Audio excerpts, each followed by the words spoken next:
Generally, when you're creating a title for a story, you want to achieve two things. One, you want to give a general sense of what the story is about, and two, you want to pique the interest of your target audience. Most titles achieve at least one of these things with some degree of competence, but occasionally you'll come across one that's a completely miserable failure. Take the key visual novel Little Busters as an example. It sounds like it should be a kid show, something between Barney and Sesame Street, something that might appeal to the My Little Pony crowd. It's actually a lengthy story, filled with romance, tragedy, madness, and comedy. But try and convince someone of that after they've heard the title, and they're going to laugh at you. Trust me, I say this from experience. Today, a review of Little Busters, whose content in no way resembles its name.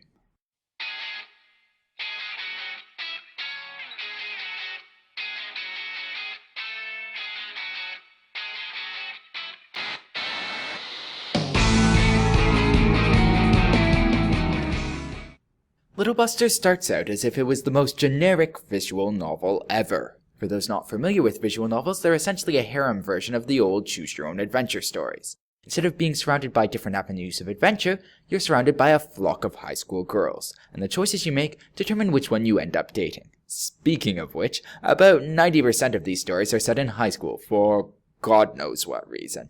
High school seems to hold some kind of strange mystique for most visual novel writers, and I have yet to really understand why. Little Busters is, wait for it, set in high school. Surprise, surprise. And the first bit of the story follows our protagonist now, Riki, as he goes through his daily high school life, helping out various girls with their problems and playing weird games with his friends.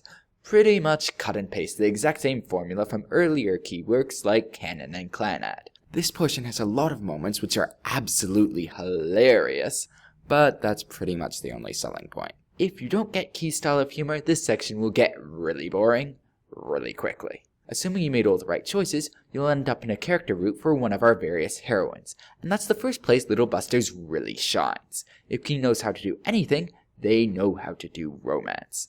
Actually though, saying that these sections shine is slightly misleading. While they're really well done, they're also quite dark. In one character route, you find out that the route's heroine is suffering from trauma caused by being taken away from her parents when she was little and repeatedly beaten by her relatives as she was growing up. In another one, your heroine gets thrown into jail. So yeah, this story isn't exactly happy times and sunshine all the way through. Expect to cry. A lot. Lastly, after you've completed all the character routes, you get to do one last route, which is even sadder and brilliantly written. It's called Refrain. Talking too much about it would completely spoil the story, but let's just say it will bend your mind and bring you to tears. Oh, and it has a bloody good ending.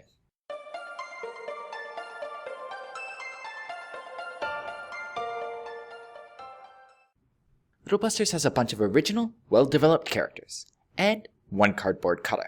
Unfortunately, that cardboard cutout just so happens to be the main character, now Riki. It's not that he's a one-dimensional character, rather he has no personality whatsoever. He's a zero-dimensional character. You could literally take a comic relief character from another series, make them unfunny, and they'd still be a better main character than this guy. Luckily though, the rest of the cast is much better. It feels like Key decided that after they made the squarest protagonist in existence, they should make the rest of the cast a bit more crazy to make up for it. Riki has 6 potential love interests, all of them with their own particular brand of crazy. Rin gives us a rare glimpse into the mysterious life of the crazy cat lady before old age and battiness set in. She's incredibly shy but also has a volatile temper and more pet cats than you can count. A word of warning to the wise, do not mess with the crazy cat lady. Kamari is a sweet lover who seems to exist on a diet of donuts, pancakes, and ice cream sundaes. Despite being a high school student, she still reads picture books and looks like she belongs in grade 3. Key took the moe thing a bit too far with this character. Haruka embodies a bit of a dichotomy. She's the school #1 troublemaker and is also the head of the high school maintenance committee. So she fixes the stuff up for everyone and then proceeds to wreak havoc. There's also some rather distinctive music when she appears, so whenever you hear it, you know something's up. Kudravika wins the prize for the most unpronounceable name and is 4th on the list of Riki's possible love interests. Kud, like Kamari, really seems like she's way too young to be in high school. She's sweet, innocent, and definitely not a vampire. Nope, nope, nope. Actually, she really isn't. She's more of a dog person. Kuragaya is a genius, well-endowed, perverted troll ninja. And if you think that sounds awesome, you'd be right. She is. She's strong enough to be a character from a shonen manga, and smart enough to be an evil genius. But luckily for us, she uses her powers for the great and noble goal of hilarity. Mio, the last of the herons to be introduced, is probably the least interesting out of them. She's your fairly stereotypical, introverted bookworm, a character archetype that you probably will have already seen far too many times before. She does have a rather unique imaginary friend, however. Unique in the sense that her imaginary friend is real. Kind of. I'm sure most of you are probably really confused by that last sentence, and that's a good thing because that's what makes Mio so much fun and such an interesting character. There's also several male characters in this series other than Riki, breaking the traditional harem style. And they actually do stuff. We have Masato, the highly muscled comic relief character, Kyosuke, the evil genius / ringleader of most of the events in the story, and Kengo, a calm and collected kendo enthusiast. All brilliant characters in their own right, but I'm not going to talk about them anymore because I've already spent way too much time on this section.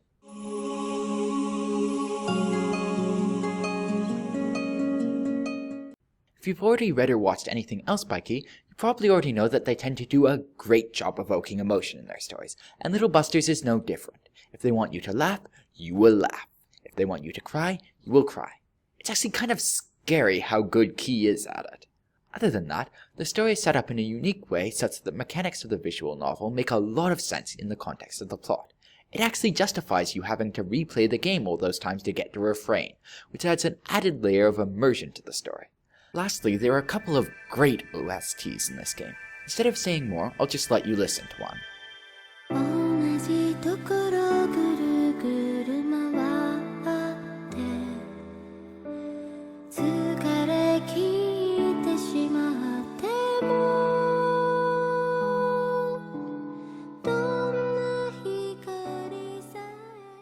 The biggest issue that stands out in this novel is that some of the sections are quite frankly boring.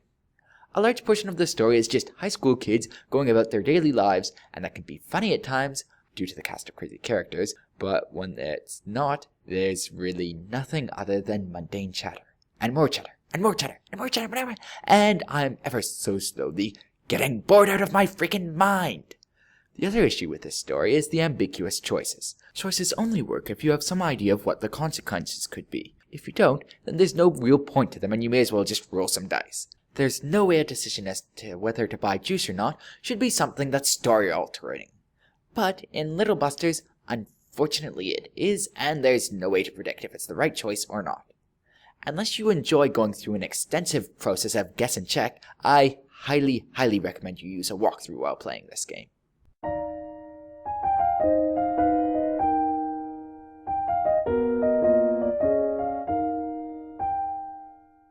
Essentially, whether you enjoy this story or not comes down to how patient you are. If you're willing to slog through some of the duller moments, you'll uncover some brilliant gems that the story has to offer. If you're short on either patience or time, however, I cannot recommend this series, as it requires a significant amount of both. Overall, I give this series an 8.75 out of 10. If you've already read the series and are looking for something similar, I would suggest another great Key visual novel, Clannad. Another possibility, if you've read Clannad too, would be Steins Gate, which, although it bears little resemblance to the majority of Little Busters, actually has a remarkable similarity to Little Busters' final route. Anyways, thanks for listening. Cheers!